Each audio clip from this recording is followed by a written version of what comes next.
这个男人逃跑到中苏边境上，被苏联军方抓获，苏方将其移交给中国。他就是清废帝溥仪，一个罪孽滔滔的战犯。中华泱泱2000年封建王朝史终结于清废帝溥仪。他是中国历史上的最后一位皇帝，也是个自出生就注定不合时宜，终将一生困苦零落的囚徒。走进光影，聆听岁月。大家好，我是冷军。这是1950年的中国，距日本战败投降已经5年。溥仪随众多战犯一起将被送去抚顺战犯管理所进行改造。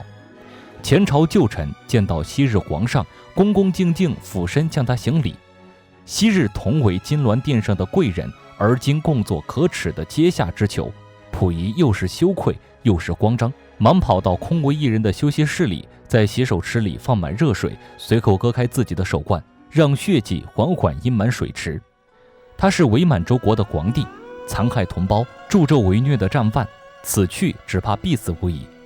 为免屈辱死去，溥仪选择自尽。皱纹挤满了他沧桑的脸颊，每一条皱纹都饱含着他这跌宕人生的沉溺风霜。恍惚间，溥仪忆起了当年。1908年，清朝皇家军队匆匆敲开醇亲王府的大门，彼时的溥仪只有3岁。他们带来了慈禧太后的懿旨，恭请溥仪入紫禁城接受教养。溥仪懵懵懂懂被塞入华贵的轿辇，母亲来不及与他道别，只有奶娘伴他来到宫中。慈禧太后即将并天，喇嘛们正在诵经准备超度。富丽堂皇的宫殿中透出一股诡异的阴森晦暗。慈禧太后看上去有如鬼魅，她让溥仪继承皇帝之位，随后当场咽气。还不知命运发生了如何转变的溥仪蹦蹦跳跳走到阿玛面前，高兴问道：“我们可以回家了吗？”醇亲王却只是跪下，沉默地给儿子磕头。从这一刻起，父子变为君臣，溥仪成了全中国权力最大之人。不久后，溥仪正式登基，文武百官列队太和殿前，正等待接受皇帝的检阅。溥仪于一切变化浑然不知，他被殿前的黄色帘幕吸引，原想上前戏弄一番，却见大殿之前恭敬严肃，百官齐齐叩首。溥仪正感百无聊赖之际，人群中传来蝈蝈的叫声。他一路追寻过去，见一大臣怀里抱着一个罐子，大臣把罐子献给溥仪，里面装着一只翠绿的蝈蝈。从这一刻起，他成了年幼的溥仪唯一的朋友，也成了他凄凉一生的映照。皇宫里所有人都围着小皇帝转，溥仪的童年锦衣玉食，无数下人伺候在侧，从不用亲力亲为任何事。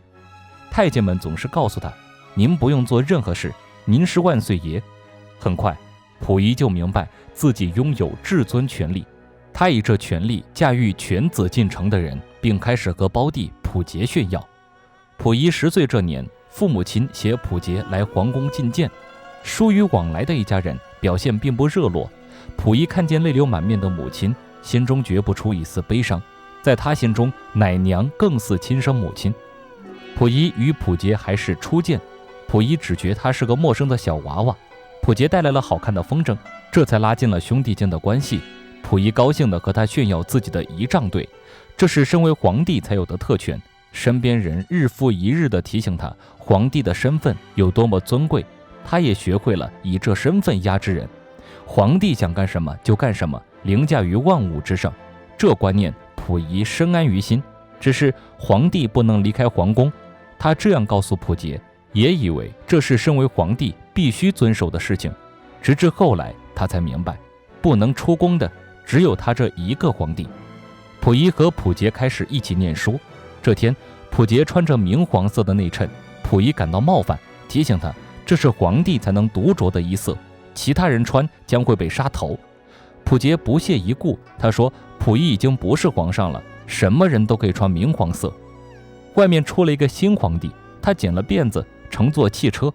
溥仪大怒，为了证明自己至高无上的权力，他让一个太监喝下墨水。为了让小皇帝安心待在宫里，所有人都在努力营造着清朝还未覆灭的假象。太监二话不说喝下了墨水。其实此时早已爆发辛亥革命，2000年封建帝制被推翻，隆裕太后早已代替溥仪签下退位诏书，如今的溥仪只保有皇帝名号，仍可居住在紫禁城中，每年享有400万元的政府补助，只是不能离开皇宫。但他毫不知晓皇帝美梦已经破碎，外面的世界风起云涌，国家局势变幻莫测，紫禁城中却是一派岁月静好。溥仪生活在这人为的囚笼之中，做着一只乐不思蜀的金丝雀。修饰过的岁月静好，终究有暴露的一天。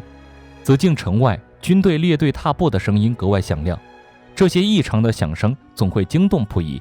溥杰告诉他，坐在汽车上那个肥头大耳的男人就是民国的大总统。溥仪难以置信，他愤怒又失落地问太傅，自己还是皇上吗？太傅说，在紫禁城里您是永远的皇上，出了紫禁城您就不是了，大总统才是最大的。受伤的溥仪只想找到奶娘，倒在他温暖的怀里寻求一份安慰。然而皇帝10岁还未断奶，太妃们将奶娘逐出了皇宫，溥仪疯狂追着送走奶娘的轿子，独自追逐在荒芜又颓靡的紫禁城中。冰冷而肃穆的宫门阻住了他的去路，他被迫与此时生命中最重要的女人分离。1919年，少年溥仪迎来了一位新太傅，从英国远道而来的庄士敦先生。庄士敦带来了西方先进的思想，为溥仪讲解西方精彩的历史故事。溥仪枯燥繁芜的生活终于有了一丝生命力。但1919年是极其动荡的一年，巴黎和会的失败让中国爆发了此起彼伏的大型抗议。五四运动在这一年爆发，大批学生走上街头游行示威，喧嚣声振聋发聩，枪炮声不绝于耳。宫墙内的溥仪无法忽视。庄士敦告诉他，北洋政府准备将青岛割让给日本，学生们无法接受这屈辱的条约，正在与北洋政府殊死抵抗。溥仪支持学生们的举动，他很想出去看看外面的世界，去感受那汹涌炙热的救国浪潮。但他就如自己随身携带的荷包中那只瑟瑟发抖的小白鼠一样，小白鼠是他的囚徒，他是还未彻底覆灭的皇权的囚徒。紫禁城宫门一日紧闭，他便一日出不去。庄士敦能感受出这小皇帝寂寞无助的快要发疯，为他带来了西方时髦的交通工具自行车。自行车让溥仪自由徜徉在紫禁城中，这种无拘无束的感觉令他向往，他获得了短暂的快乐。但不久传来了额娘去世的消息，她是个刚强的女人，受到了太妃的训斥后不忍屈辱，吞鸦片自尽了。溥仪想去看看她，他骑着自行车穿越大半个紫禁城，却在宫门前被侍卫队拦阻下。他们恭恭敬敬给他跪下，却不许他离开皇宫。他是凌驾于众人之上的皇帝，但又是受制于所有人的笼中鸟。朱红的宫门又一次分开了。他和生命中最重要的女人意识到自己囚徒身份和悲凉命运的溥仪，愤怒地摔死了小白鼠。他趁众人不备爬到房顶上，似乎这样就能离开这座牢笼。太监们狠狠鞭笞着自行车，皇帝做错事总得有人受过。看见这荒诞一幕的庄士敦愤怒地抢过老太监手里的鞭子，这孩子生气是因为亲生母亲去世，而你们都不许他前去看一眼。他大声唾骂着这些昏庸的老东西，旋即爬到房顶上，好不容易才劝说住癫狂的溥仪，把他救了下来。但也发现溥仪的眼睛出现了问题，医生检查后判定溥仪患了近视，他需要佩戴一副眼镜。太妃们不许皇帝戴眼镜，认为这有损天子威严。庄士敦告诉内务府总管，如若这件事办不成，他就要把内务府中饱私囊的事情登报。这些年北洋政府给了皇宫许多补贴，但这些花销都看不见流水，内务府的太监们私吞了不少。在庄士敦的斡旋下，溥仪终于获得了眼镜。溥仪已经快要成年，到了该娶妻的时候，太妃们为他选定了家世和相貌都很优越的婉容格格，但他却喜欢长相具有摩登气息的文秀格格。深受西方思想影响的他，想娶一位时髦又会跳舞的妻子。婉容长相端庄温婉，他觉得她看上去太过古板严肃，然婉容实则才是他心中那个时髦又会跳舞的完美妻子。他也在西式教育下长大，新婚之夜初见清丽可人的婉容，溥仪十分心动。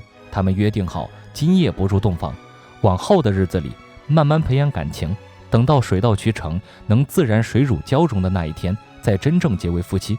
婉容和文秀的出现，让溥仪的生活变得不再死气沉沉。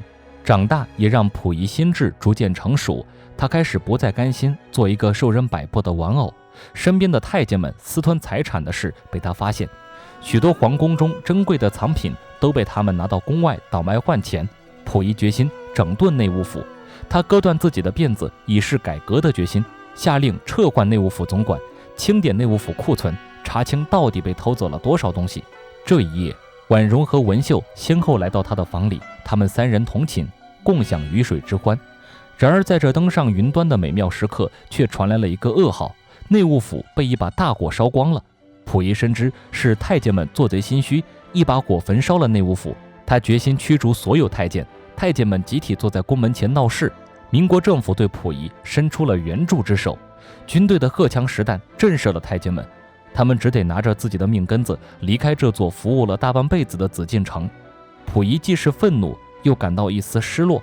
这些非男非女的阉人，本是陪伴了他一辈子的家人，如今却终归要一拍两散。1924年，冯玉祥领导军队进京，溥仪和两位娇妻正过着富足美满的生活。军队悍然闯入紫禁城，民国政府已经垮台，满清余孽也必须除去，他们要将溥仪及其家眷驱逐出皇宫。1个小时的匆促时间里，溥仪便带着家眷们收拾好行李，离开了这座居住了10多年的紫禁城。曾经溥仪觉得自己恨透了这里，总是梦想着能逃出去，如今终于要离开这里，他竟然只觉得害怕，不知这些凶残暴力的军阀是否准备杀掉他。庄士敦说他会和英国公使馆联系，请求英国为他提供政治庇护，而后他和所有家眷都被送去了醇亲王府软禁。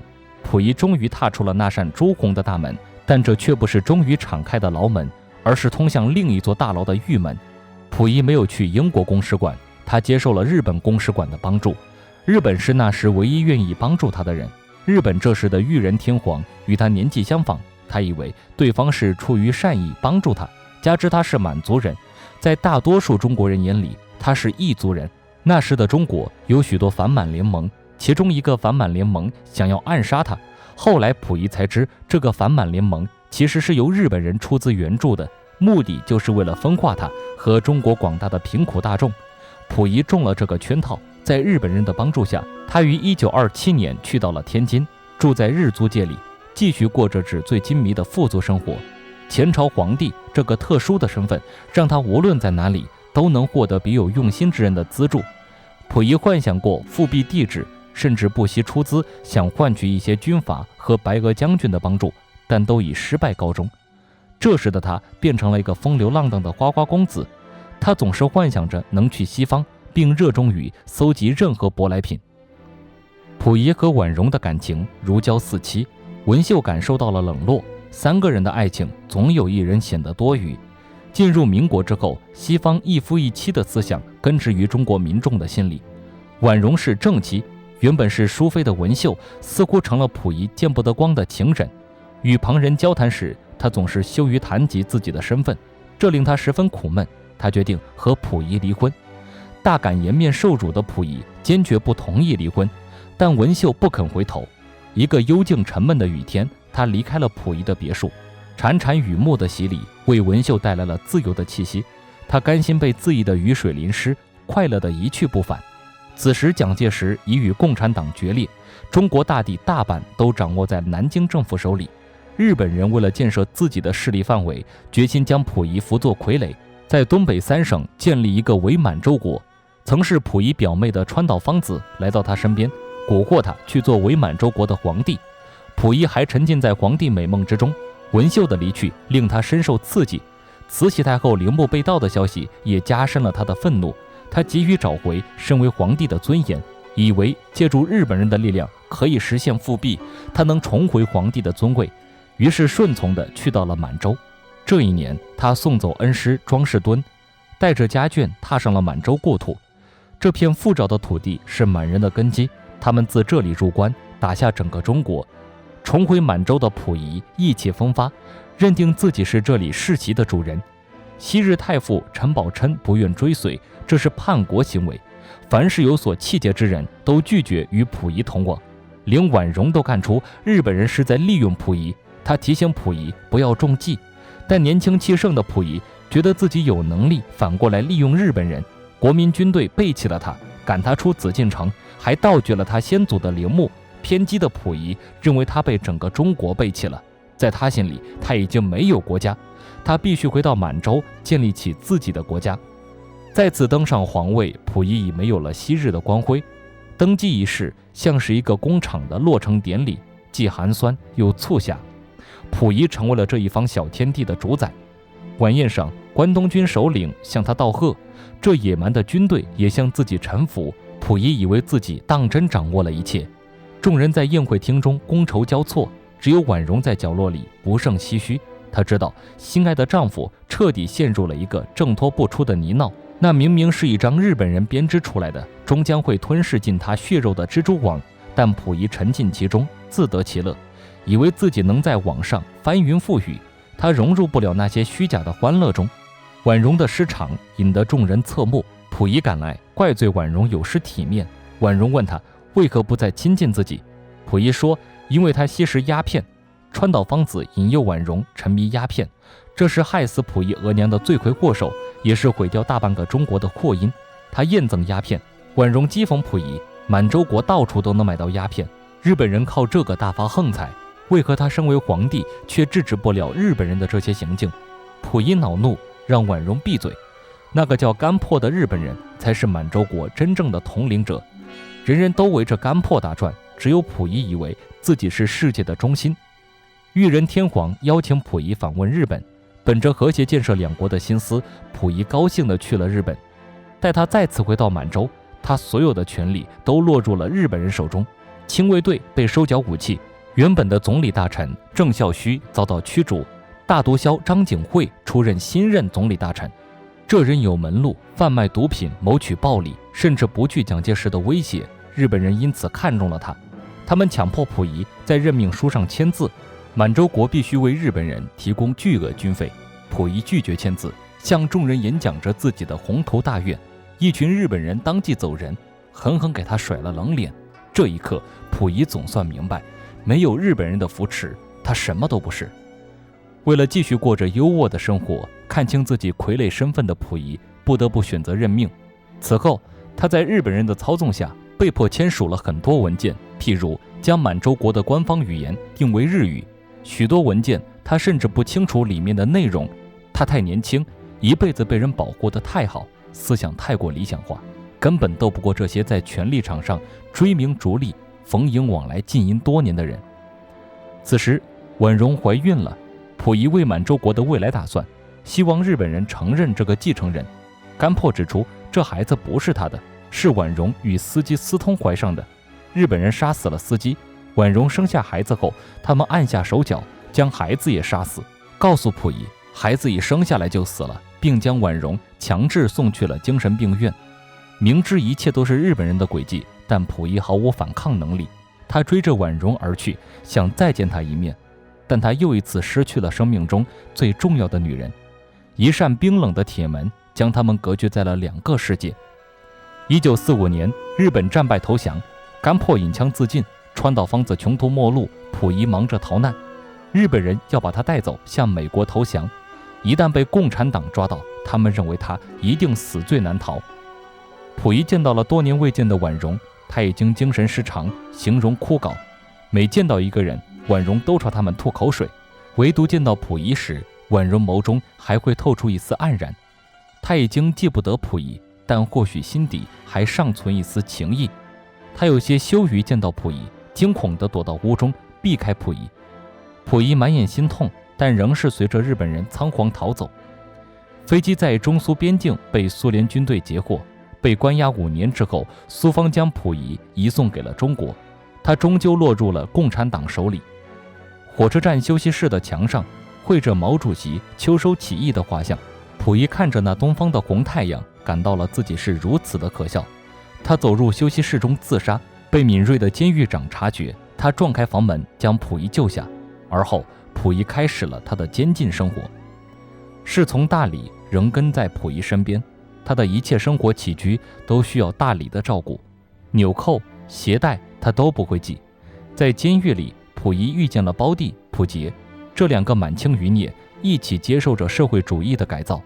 他们熟读新民主主义的历史，并从那些厚厚的书本上找到了描绘自己过往的文字。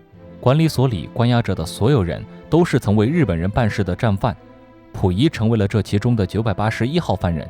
监狱长要他们写下自己的罪行，并日复一日审判他们，叫他们交代出曾犯下的罪行，如此方可将功折罪。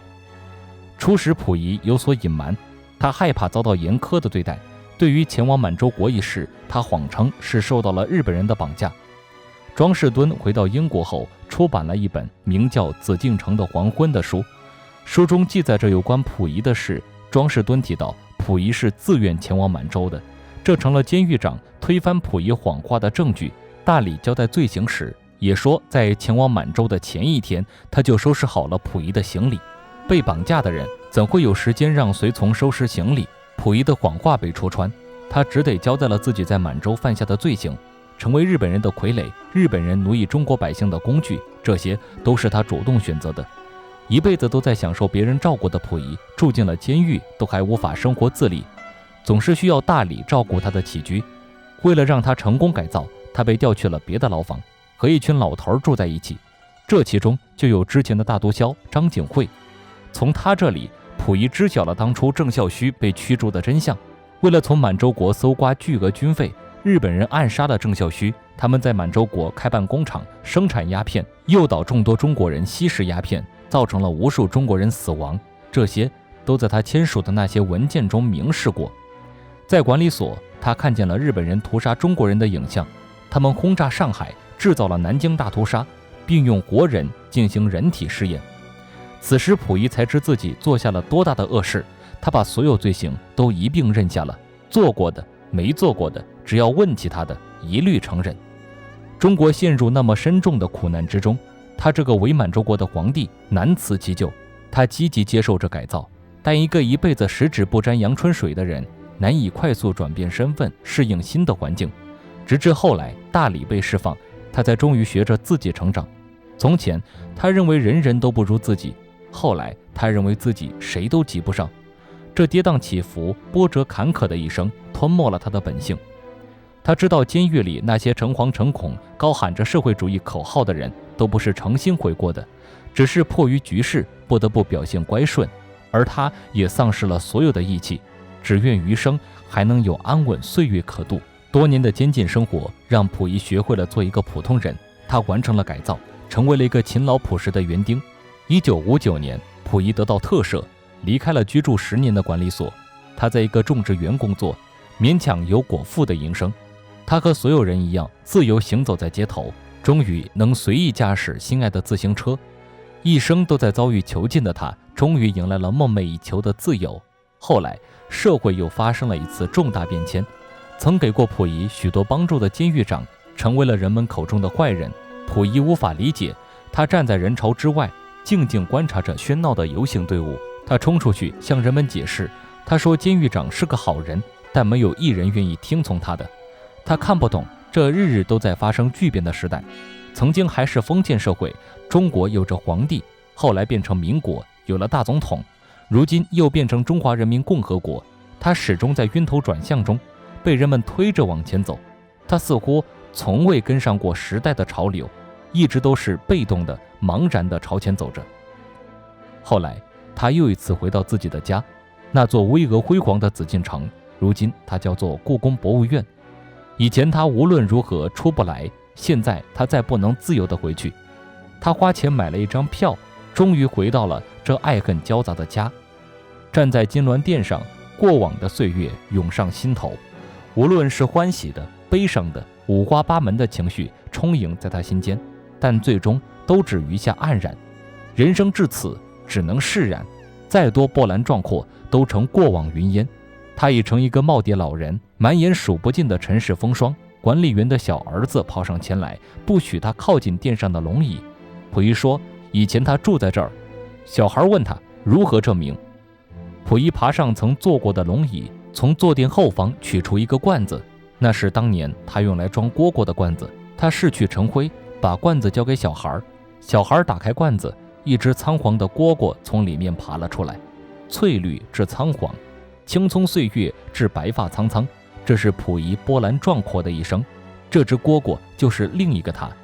自登基为帝，他此生便成为了笼中囚徒，老去零落时才终得自由身，但也不过享得寥寥数载欢乐。这是1967年溥仪死之年。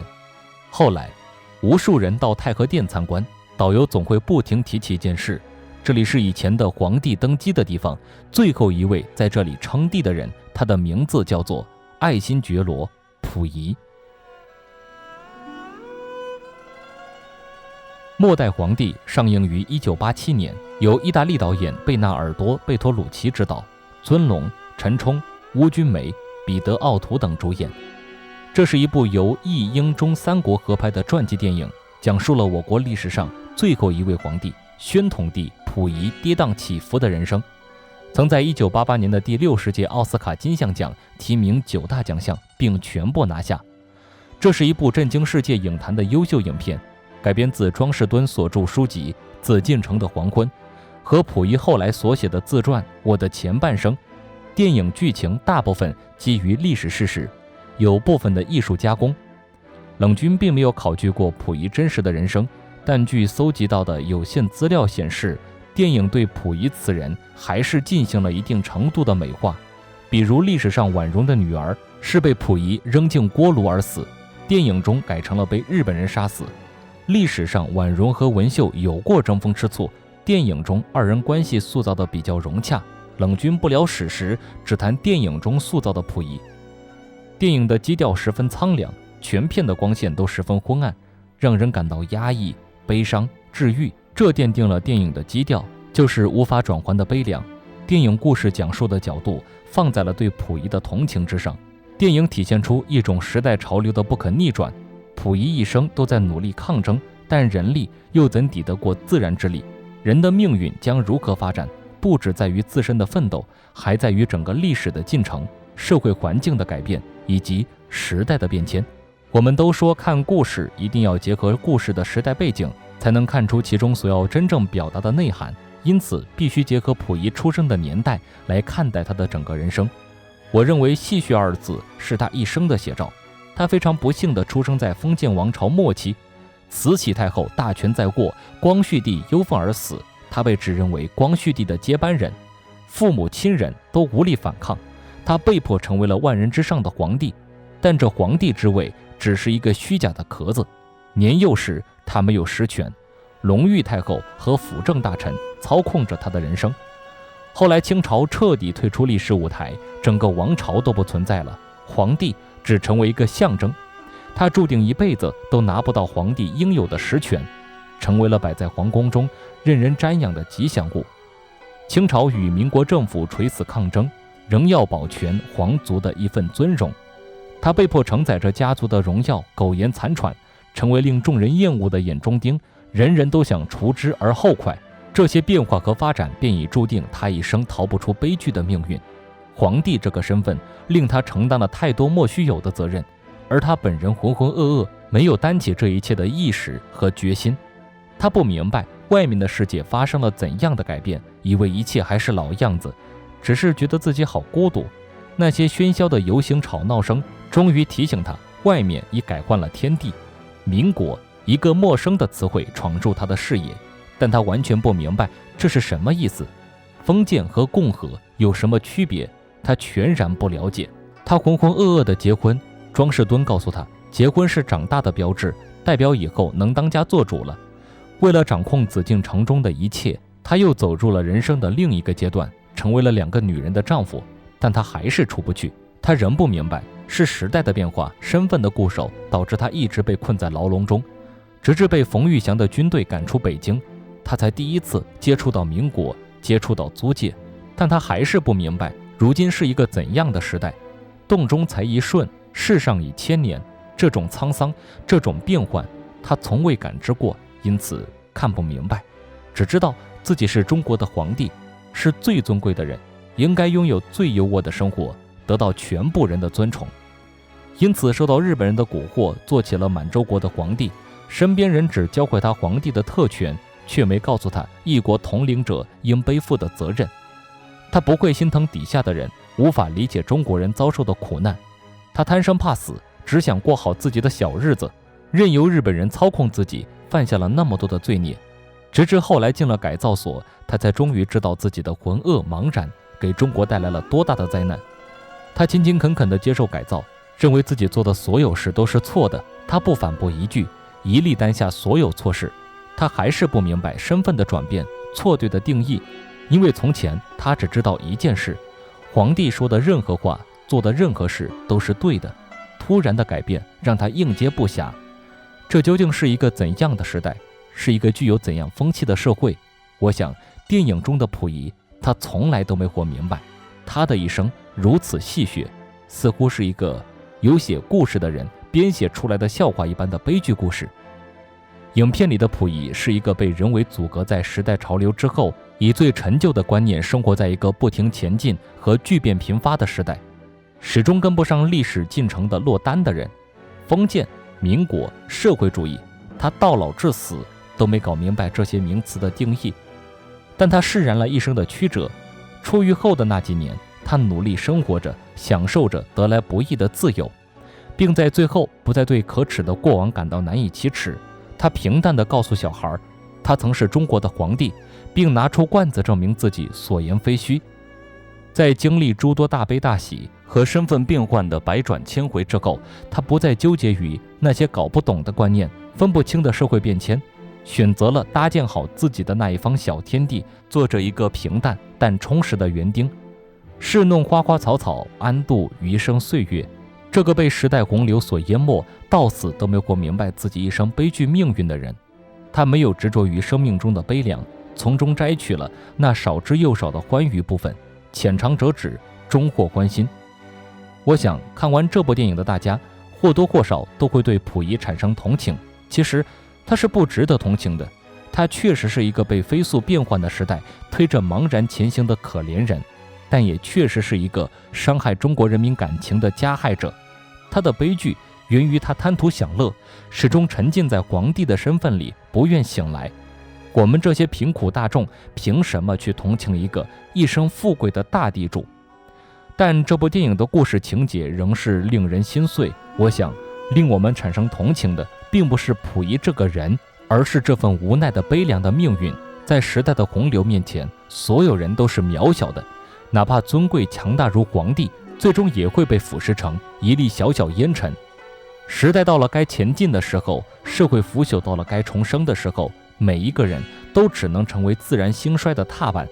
我们抗争不过时代，抗争不过自然的力量，因此生在一个好时代的我们更要珍惜眼前的所得。你再有人定胜天的决心，也抗争不过眼前的时代。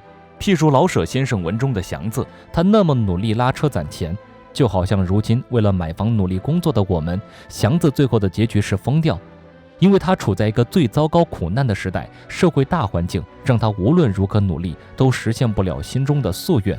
我们好歹能凭借努力创造一个家，这就是时代背景导致的人类命运的差异。所以请大家努力生活，珍惜你所处的这一个美好的时代吧。满目山河空念远，落花风雨更伤春，不如怜取眼前人。我是冷军，我们下期再见。